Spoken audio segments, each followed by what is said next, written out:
Assalamu alaikum students. Today we are discussing a crucial topic from chapter number 20, how to control the negative effects of pollutants.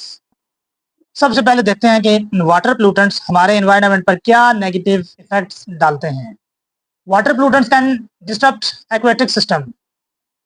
The first one is the destruction of aquatic ecosystem.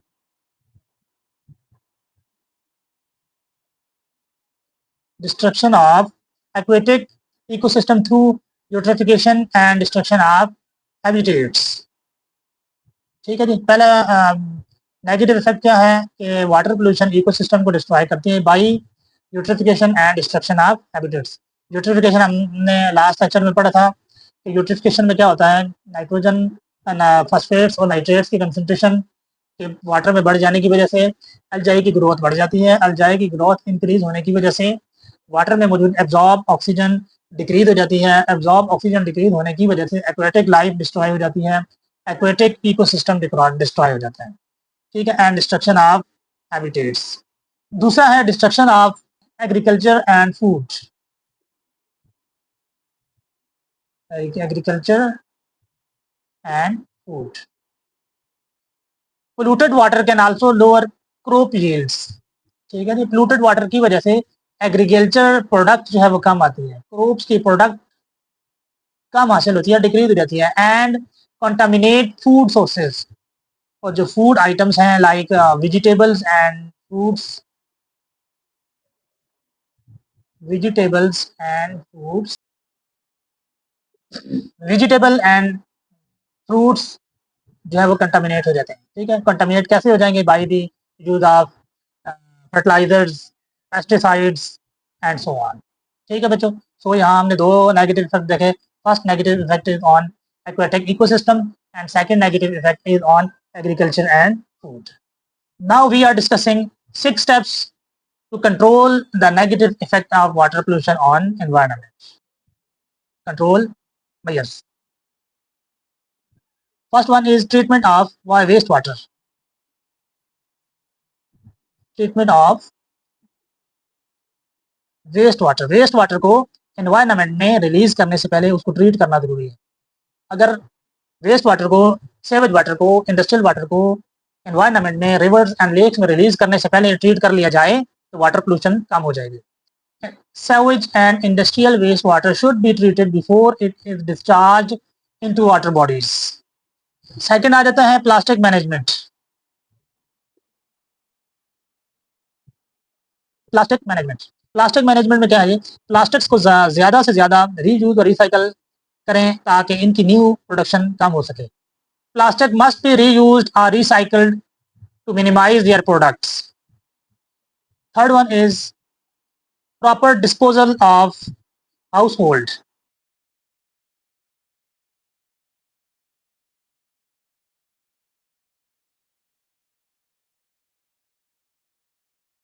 इस point में क्या है देखें. Chemical cleaners, fat और oils and greases should never be thrown down the drains. Chemical cleaners, fats, oil और greases को कभी भी सीधा ड्रेन यानी गटर में नहीं बहाना चाहिए. अगर आप घर में कोई भी चीज़ ऐसी वॉश कर रहे हैं जिसके ऊपर फैट्स और ऑयल और ग्रीसेस हैं, लाइक फॉर किचन, ठीक है, तो पहले हमें चाहिए कि हमें फैट, ऑयल और ग्रीसेस को अलग कर लें और उसके बाद बाकी वॉशिंग की तरफ जाना चाहिए ताकि डायरेक्टली ज़्यादा से ज़्यादा फैट्स, ऑयल और ग्रीसेस वाटर में ड्रेन ना हो. अगर वाटर में ड्रेन होंगे तो ये आगे लेक्स एंड रिवर्स में जाके मेन वाटर की रिसोर्सेज को डिस्टर्ब करें. ठीक. Now next is minimize the use of pesticides and fertilizers in agriculture. खेती बाड़ी में केमिकल पेस्टिसाइड्स और फर्टिलाइजर्स का इस्तेमाल कम से कम करना चाहिए. ठीक है. Fifth number is about public awareness. Public awareness में क्या है? General public should be made aware of the harmful effects of water pollution through public campaigns. ठीक है. आम आवाम में वाटर पोल्यूशन के नुकसानात से आगाही फैलाने के लिए पब्लिक अवेयरनेस कैंपेन्स चलानी चाहिए. Like social media. आजकल सोशल मीडिया का जैसे दौर है, सोशल मीडिया पे कैंपेन्स रन करनी चाहिए. इसी तरह जो डिजिटल मीडिया है, टीवी पर ऐसे प्रोग्राम ऑर्गेनाइज करवाने चाहिए ताकि लोगों में वाटर पोल्यूशन से आगाही ज़्यादा से ज़्यादा हो. जितने आवाम में, पब्लिक में वाटर पोल्यूशन की आगाही ज़्यादा होगी, यकीनन वाटर पोल्यूशन को कम से कम और कंट्रोल किया जा सकेगा. तो लास्ट पॉइंट में हमने क्या देखना है? Strict laws enforcement.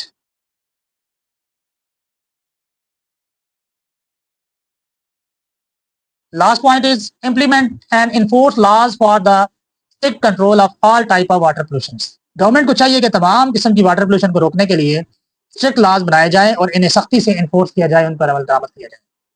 हमारा नेक्स्ट टॉपिक है water borne diseases. Water borne diseases क्या होती हैं? हम कहेंगे diseases due to use of polluted water. Polluted water, polluted water के इस्तेमाल से जो बीमारियां होती हैं उनको हम वाटर बॉर्न डिजीजेस कहते हैं। ठीक है बच्चों, इस टॉपिक में सबसे पहले हम वर्ल्ड हेल्थ ऑर्गेनाइजेशन की दो बहुत इंपॉर्टेंट स्टैटिस्टिक्स को देखते हैं जो बोर्ड एग्जाम के एमसीक्यूज में अक्सर पूछी जाती हैं। वर्ल्ड हेल्थ ऑर्गेनाइजेशन के दो स्टैटिस्टिक्स कौन कौन से हैं? First one is World Health Organization has estimated that 80% of sickness and diseases in the world are caused by polluted water and lack of sanitation. ठीक है, दुनिया भर में 80% डिजीजेस एंड सिकनेस, बीमारियां, 80% डिजीजेस और सिकनेस की वजह पोल्यूटेड वाटर और लेक ऑफ सैनिटेशन यानी सफाई का ना होना है। पहला पॉइंट क्या है? वर्ल्ड हेल्थ ऑर्गेनाइजेशन ये कहती है कि दुनिया में मौजूद 80% डिजीजेस की वजह क्या है? वजह है polluted water and lack of sanitation, poor cleanliness. ठीक है, हम ये भी कह सकते हैं पुअर क्लीनलीनेस। ठीक है बच्चों, दूसरा स्टैटिस्टिक्स क्या है? In all, nearly 500 million people suffer from waterborne diseases every year in the world. दुनिया में हर साल 500 million peoples का मतलब क्या है? 50 crore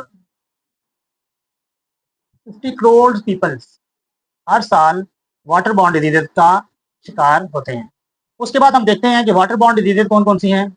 waterborne diseases include cholera, typhoid, malaria, nausea and leprosy. Cholera हैजा की बीमारी है, टाइफाइड ठीक है, मलेरिया ठीक है, नोजिया ये डिजीजेज हैं एंड लेप्रोसी नोजिया। नोजिया कौन सी बीमारी है? This is due to disorder of stomach. ठीक है, ये स्टोमक की डिसऑर्डरनेस की डिजीज है। तो लेप्रोसी वो बीमारी है जिसमें ये वीकनेस की बीमारी है या पट्टों में जोड़ों में दर्द होना, दैट इज लेप्रोसी। तो ये all diseases are belongs to waterborne diseases. इसके बाद हम एक और बहुत अहम बीमारी का जिक्र कर लेते हैं, ट्रैकोमा। ठीक है, ये कौन सी डिजीज है? This is eye disease.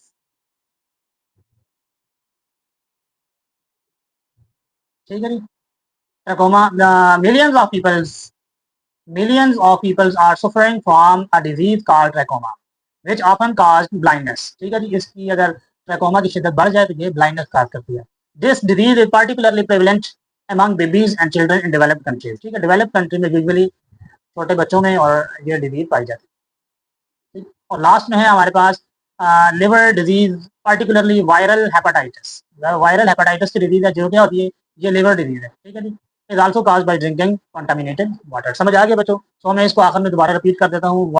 Water borne disease में सबसे पहले हमने वर्ल्ड हेल्थ ऑर्गेनाइजेशन के दो बहुत इंपॉर्टेंट स्टेटिस्टिक्स को स्टडी किया। वर्ल्ड हेल्थ ऑर्गेनाइजेशन क्या कहता है? पहला स्टेटिस्टिक्स ये है कि दुनिया में 80% डिजीजेज होती हैं due to the use of polluted waters and lack of sanitation. ठीक है बच्चों, समझ आ गया? उसके बाद दूसरी स्टेटिस्टिक्स क्या है कि दुनिया में 500 मिलियन पीपल हर साल वाटर बॉर्न डिजीज का शिकार होते हैं। इसके बाद हमने देखा कुछ बीमारियों के बारे में। वाटर बॉर्न डिजीजेज हैं कौन कौन सी? आपको नाम पता तो आपको क्वेश्चन भी आ सकता है कि आप 5 वाटर बॉर्न डिजीजेज के नाम लिखें। ठीक है, कौन कौन से? Cholera, typhoid, malaria, nausea and last is leprosy. इसके बाद आ जाता है, हमने बहुत अहम डिजीज का जिक्र किया, ट्रैकोमा। ट्रैकोमा क्या है? ये बेसिकली आई डिजीज है जो कि ब्लाइंडनेस का बायस बनती है। और ट्रैकोमा यूजुअली डेवलप्ड कंट्रीज में होती है, बच्चों में, छोटे बच्चों में, बेबीज एंड चिल्ड्रन में। एंड लास्ट में हमने स्टडी किया वायरल हेपेटाइटिस डिजीज जो कि क्या है? लिवर की बीमारी है और ये भी होती है due to the use of contaminated water. Next topic है prevention of water borne diseases. ठीक है, वाटर बॉर्न डिजीजेज से बचा कैसे जा सकता है? कि वो कौन कौन से इकदाम हैं, वो कौन कौन से काम हैं जिनको अडॉप्ट करके हम वाटर बॉर्न डिजीजेज से बच सकते हैं। वाटर बॉर्न डिजीजेज को अवॉइड करने के लिए हम दो बहुत ही बेसिक इंस्ट्रक्शंस को फॉलो करते हैं। ठीक है, पहली इंस्ट्रक्शन क्या है? Drink clean water. पीने के लिए हमेशा साफ पानी यूज करें। आफ्टर रिमूविंग इम्प्योरिटीज, ठीक है, इम्प्योरिटीज रिमूव करेंगे तो वाटर क्लीन हो जाएगा।